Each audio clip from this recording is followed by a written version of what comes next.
Barbara. Bonjour Anan. Vous allez bien? Ça va, merci. Bonjour Jerry. Good morning, bonjour, Hello. Barbara. How was your weekend? Good. Comment était votre week-end? Tell me, what did you do? Nothing special. Really? Not even one thing? No, rien de spécial. Resting. You're just resting? Oui. Yeah, it's good actually to rest, but I don't believe you. Okay, so what are we talking about? Qu'est-ce que vous avez Alors, pour nous? aujourd'hui, on s'intéresse à la danse et à la musique classique, deux styles qui sont populaires en Occident, mais qui suscitent encore peu d'intérêt sur le continent. Pourtant, il y a de grands talents en Afrique qui méritent qu'on s'intéresse à ce qu'ils font. Je vais vous en présenter deux aujourd'hui. On commence avec de la musique classique et de l'opéra, avec une chanteuse soprano qui vient du Nigeria. Elle s'appelle Omo Bello. Alors, avant qu'elle nous parle de son parcours, voici d'abord un extrait d'une de ses performances. Vous allez voir, sa voix est exceptionnelle.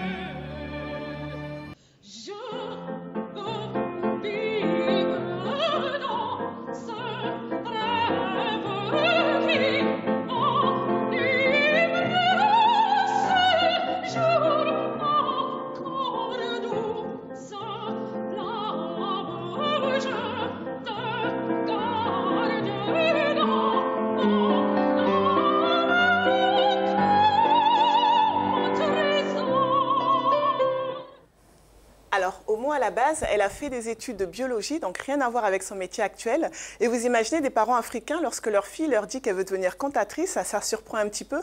Surtout que dans ce domaine, il n'y a pas beaucoup de Noirs et encore moins d'Africains. Et Omo, elle a eu la chance d'être repérée par des chasseurs de talent à Lagos. Et pourtant, les débuts n'ont pas été évidents. Écoutez-la. Il y avait des fois où je faisais face à l'incompréhension parce que beaucoup de gens ne comprenaient pas ce que je faisais. Je me souviens qu'à l'université, lorsque j'invitais mes camarades de classe à mes petits concerts, personne ne voulait venir.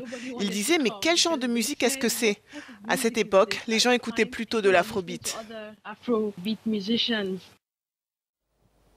Et depuis, son succès ne cesse de grandir en Europe, mais aussi au Nigeria, ce qui prouve que quand même les gens s'intéressent de plus en plus à la musique classique sur le continent. Écoutez-la.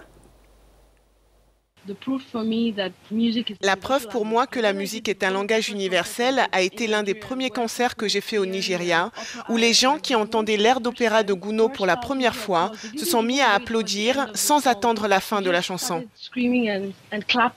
Ils ont commencé à crier et à applaudir, alors qu'en Europe, le public doit attendre jusqu'à la fin de l'air avant d'applaudir. Pour moi, c'était la preuve qu'on ne peut pas empêcher l'émotion que la musique fait ressentir à quelqu'un, parce que la musique est un langage universel. Alors, on va maintenant passer à une autre discipline classique, il s'agit du ballet. Ici aussi, ce n'est pas très répandu sur le continent. Et ici aussi, il y a des talents, notamment un. On va se rendre au Kenya à la découverte d'un jeune chanteur dont le parcours a attiré l'attention des plus grands médias internationaux. Vous le découvrez en images. Il s'appelle Joel Kioko. Il a grandi dans un quartier pauvre de la capitale du Kenya, Nairobi. Et lorsqu'il a commencé le ballet, ses amis se moquaient de lui en lui disant que ce n'était pas un style de musique très répandu dans le pays. Et surtout, c'était considéré comme un truc de fille, mais à force de persévérance, son talent et sa passion lui ont valu de devenir aujourd'hui l'un des danseurs les plus prometteurs de son pays. Et il vient justement de recevoir une bourse pour se perfectionner à Londres, dans l'école la plus prestigieuse de danse classique d'Angleterre. Et son rêve, c'est d'ouvrir une école classique de danse classique au Nigeria. Un beau parcours en perspective. Effectivement. On va passer maintenant à de la photo avec ce projet du photographe suédois Fredrik Lerneryd. Ça se passe au Kenya, dans l'un des plus grands bidonvilles d'Afrique. Et c'est là que se trouve l'école de ballet de Kibera.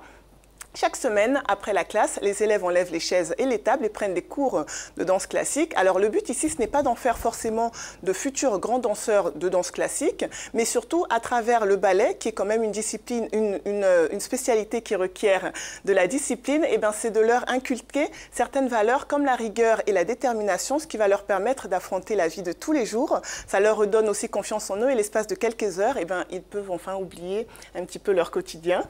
Et donc voilà, donc la morale de tout ça, c'est quand même que ni la danse, ni la musique, quel que soit leur style, ne devraient avoir de barrière. C'est tout donc pour la chronique aujourd'hui. Je vous souhaite d'excellentes fêtes de fin d'année. On se retrouve en 2018. Au revoir.